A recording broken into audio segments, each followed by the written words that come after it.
جابر بن عبداللہ نے خبر دی کہ نبی صلی اللہ علیہ وسلم نے فرمایا، مجھے 5 چیزیں ایسی دی گئی ہیں جو مجھ سے پہلے کسی کو نہیں دی گئی تھیں۔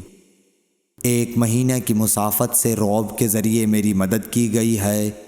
اور تمام زمین میرے لیے سجدہ گاہ اور پاکی کے لائق بنائی گئی۔ پس میری امت کا جو انسان نماز کے وقت کو جہاں بھی پالے اسے وہاں ہی نماز ادا کر لینی چاہیے،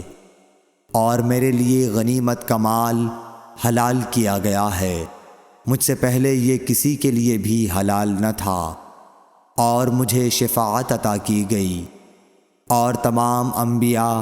اپنی اپنی قوم کے لیے مبعوث ہوتے تھے، لیکن میں تمام انسانوں کے لیے عام طور پر نبی بنا کر بھیجا گیا ہوں۔ صحیح بخاری حدیث نمبر 335۔